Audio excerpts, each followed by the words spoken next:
Bismillahirrahmanirrahim. Assalamualaikum warahmatullahi wabarakatuh. Waalaikumsalam warahmatullahi wabarakatuh. Alhamdulillahirrahmanirrahim.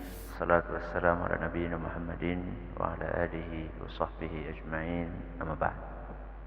Kita panjatkan puja dan syukur kehadirat Allah Azza wa Jalla pada kesempatan sore yang berbahagia kali ini.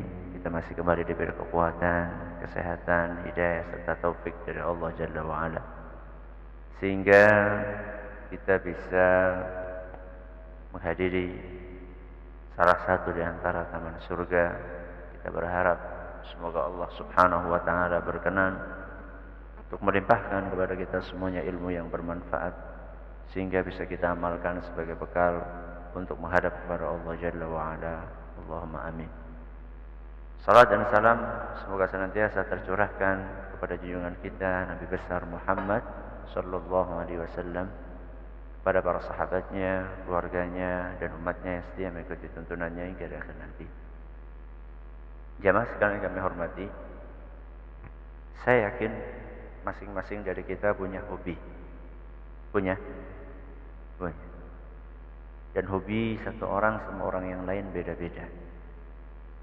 Ada yang hobinya apa? Mancing, Masya Allah. Ada yang hobinya olahraga, ya. Ada yang hobinya, ibu apa nih hobinya? Kuliner. Nah, kalau bapak bukan hobi masak, hobi kuliner, bukan masaknya. Ada yang hobinya baca, dan masing-masing dari hobi tadi beragam. Yang hobinya olahraga, ada yang sukanya main bola. Mancing itu masuk apa olahraga? Olahraga apanya itu mancing?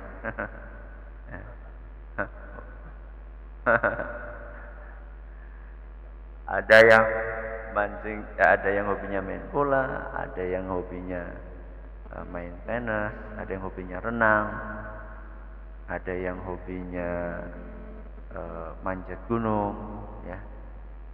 Kuliner juga sama.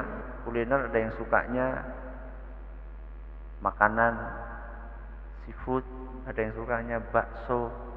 Jadi kemana-mana yang dicari bakso. Ada yang sukanya soto, sampai Sokaraja pun nyarinya apa? Soto, ya. Jadi masing-masing punya kesukaan yang beda-beda. Minuman juga gitu. Ada yang sukanya kopi, kemana-mana yang dicari kopi. Ya, mulai dari yang robusta, kemudian yang arabica, sampai yang luwak, ya. Kemana-mana yang dicari kopi. Membaca juga macam-macam. Ada yang sukanya baca komik, ya. Ada yang sukanya baca novel, ada yang sukanya baca Al-Quran. Masya Allah, nomor 3 Al-Quran. Mending daripada nggak disebutin, ya. Ada yang sukanya baca koran, ya. Dan apa yang kita rasakan ketika kita menjalankan hobi tersebut?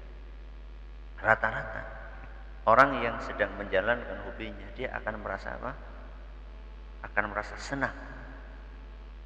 Makanya orang yang hobinya baca, kalau sudah baca buku dan itu buku yang dia sukai, dia rela untuk begadang berjam-jam dan tidak mau meletakkan bukunya kecuali setelah selesai. Dia akan nikmati betul hobi membacanya tadi.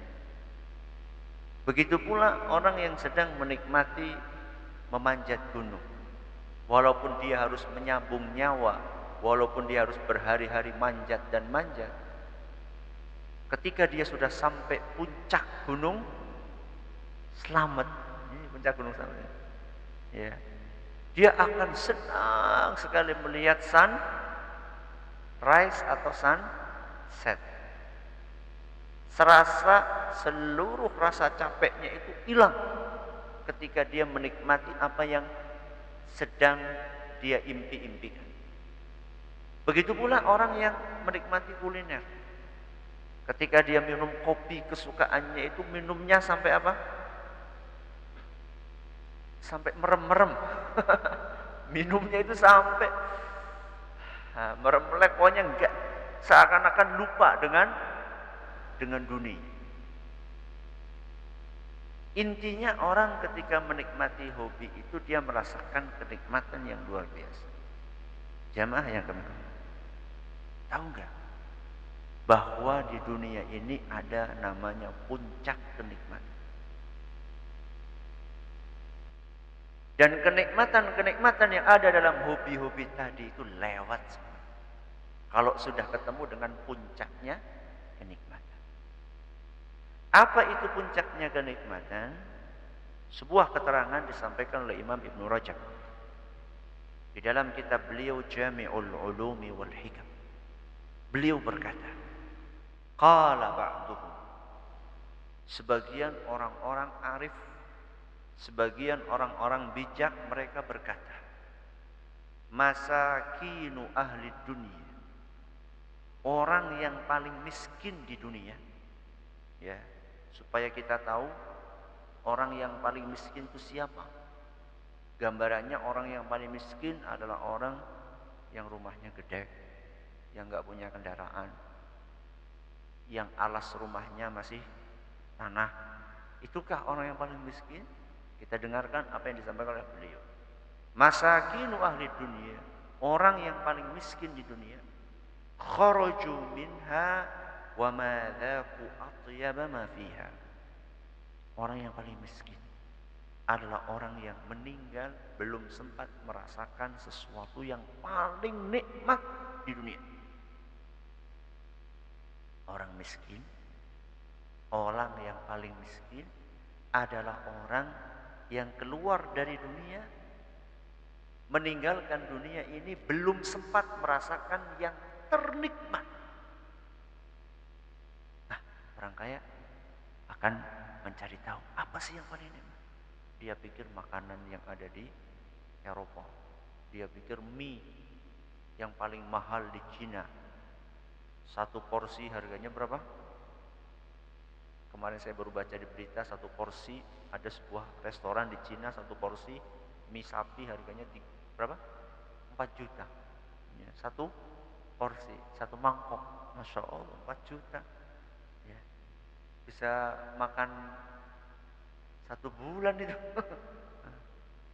Satu mangkok sekali makan. Itukah yang paling nikmat? Atau kopi apa yang paling mahal? Kopi apa secangkir? Luwak atau Starbucks? Ya, luwak lebih mahal, 100.000 secangkir, subhanallah. Apakah itu yang paling nikmat? Kita dengarkan. Orang yang paling miskin meninggal belum sempat merasakan sesuatu yang paling nikmat di dalamnya. Qila lahu wa ma hu, ditanya dia, apa itu yang paling nikmat? Beliau mengatakan ma'rifatullah. Apa? Ma'rifatullah. Apa ma'rifatullah? Mengenal Allah. Jadi mengenal Allah itulah sesuatu yang paling nikmat di dunia. Mungkin ada yang ngomong, ana udah kenal Ustaz dari dulu, tapi sampai sekarang ana biasa aja Ustaz, nikmat-nikmat ya enggak nikmat. Enggak nikmat-nikmat amat Ustaz. Kalau Anda katakan Anda sudah kenal tapi enggak merasa nikmat, berarti Anda belum kenal. Karena rata-rata dari kita mengenal Allah itu karena Islamnya Islam keturunan. Maksudnya Islam keturunan apa? Kebetulan dalam tanda kutip orang tua kita beragama Islam, kita akhirnya ikutan Islam. Dan banyak di antara kita pengetahuannya tentang Allah ini jarang banget diupdate. Berbeda dengan ketika dia mengupdate statusnya. Setiap hari dia update. Bahkan ada sebagian orang mengupdate status itu bukan setiap hari, tapi setiap ada kesempatan megang HP dia update. Tapi pengetahuannya tentang Allah Subhanahu wa taala jongkok terus. Alias kalau boleh diumpamakan, orang belajar di TK nggak pernah lulus dari TK. Atau kelas 1 SD nggak pernah naik kelas 2. Dari dulu sampai sekarang segitu-gitu aja ilmunya tentang Allah. Maka wajar seandainya dia tidak merasakan nikmat. Karena sejatinya dia belum mengenal Allah. Sepenting apa sih Ustaz kita mengenal Allah?